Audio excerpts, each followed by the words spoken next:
আসসালামু আলাইকুম, আমি জিল্লুর রহমান কাজবন থেকে। দেশ এবং প্রবাস থেকে যারা এই মুহূর্তে দেখছেন সকলকে আন্তরিক শুভেচ্ছা ও অভিনন্দন। আশা করি সবাই ভালো আছেন এবং সুস্থ আছেন। আসসালামু আলাইকুম। আজকে আমি যে বিষয়টা নিয়ে কথা বলবো সেটা ইতিমধ্যে আপনারা দেখেই বুঝে গিয়েছেন যে আমি আজকে মূলত কোন বিষয়টা নিয়ে কথা বলবো। তো আজকে আমি মূলত কথা বলবো যে বোর্ডিং নিয়ে। অনেকে জানেন না যে বোর্ডিংটা কি। তো সেটার ব্যাপারেই মূলত আজকে আমি কথা বলার জন্য এসেছি। এটা আমরা অধিকাংশ সময় এটার জন্য আমরা অনেক সাফারাল হই, অথবা অনেক সময় অনেক কথা বলতে হয়, এবং অনেকে জানতে চেয়েছেন ইউটিউবের থ্রুতে, ফেসবুকের মাধ্যমে যে বোর্ডিংটা কাকে বলে।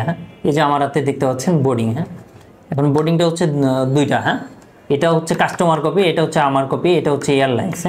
এটা হচ্ছে বিমান এয়ারলাইন্স রেখে দিবে এটা করে। তো এখন আমি জানাবো যে এটা নেওয়ার জন্য মূলত কি কি প্রয়োজন বা এটা কিভাবে হয়।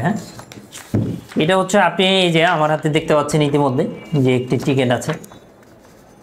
টিকিট আপনি প্রথমত নিয়ে যাবেন আপনার পাসপোর্ট এবং হচ্ছে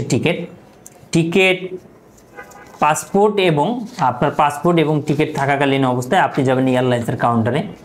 আপনার বিমান যে কোনো বিমান হতে পারে, ইউএস বাংলায় যদি আপনি যান, অথবা আপনি যদি সৌদি এয়ারলাইন্স, কাতার এয়ারলাইন্স বা যে কোনো এয়ারলাইন্সে যান, তখন অবশ্যই আপনাকে এয়ারলাইন্সের কাউন্টারে সবার আগে যেতে হবে। তো সেজন্য যে জিনিসগুলো মূলত প্রয়োজন, অবশ্যই আপনার টিকিট প্রয়োজন, আপনার ভিসা প্রয়োজন, অরিজিনাল পাসপোর্টটাও আপনার প্রয়োজন। তো এই সব ঠিকঠাক থাকার পরে আপনি যাবেন বিমান কাউন্টারে যাওয়ার পরে আপনি যেই দেশে যাবেন, ধরেন আমি যেতে চাচ্ছি ঢাকা থেকে জেদ্দা, অথবা আমি ঢাকা থেকে যেতে চাচ্ছি দুবাই, অথবা আমি ঢাকা থেকে যেতে চাচ্ছি ইন্ডিয়াতে, বা পৃথিবীর আপনি যে কোনো দেশে যেতে পারেন। তো আমি মূলত আজকে যে বোর্ডিংটা দেখাচ্ছি এটা হচ্ছে আমি এখানে লেখা আছে, আমি এটা দুবাই থেকে ঢাকা এসেছিলাম, যে আপনারা দেখতে পাচ্ছেন। তো যেটা করতে হবে অধিকাংশ সময়, যেমন ধরেন আমি ঢাকা থেকে দুবাই যেতে চাচ্ছি বা ঢাকা থেকে কাতার যেতে চাচ্ছি, তখন আপনি টিকিট পাসপোর্ট ভিসা সহ আপনি যদি ইউএস বাংলা বা যে কোনো এয়ারলাইন্সের কাউন্টারে যান, তখন তারা এই টিকিটটা দেখানোর পরে আপনাকে এরকম একটা কার্ড দিবে। তো এটাকে মূলত বোর্ডিং কার্ড বলে। কেমন? এটা পাওয়ার পরে আপনি ইমিগ্রেশনে যাবেন। ইমিগ্রেশনে আপনি যেই দেশেই যান না কেন অবশ্যই ইমিগ্রেশনে যেতে হবে। তবে আপনার মূলত প্রয়োজন হবে সর্বপ্রথম এই বোর্ডিংটা।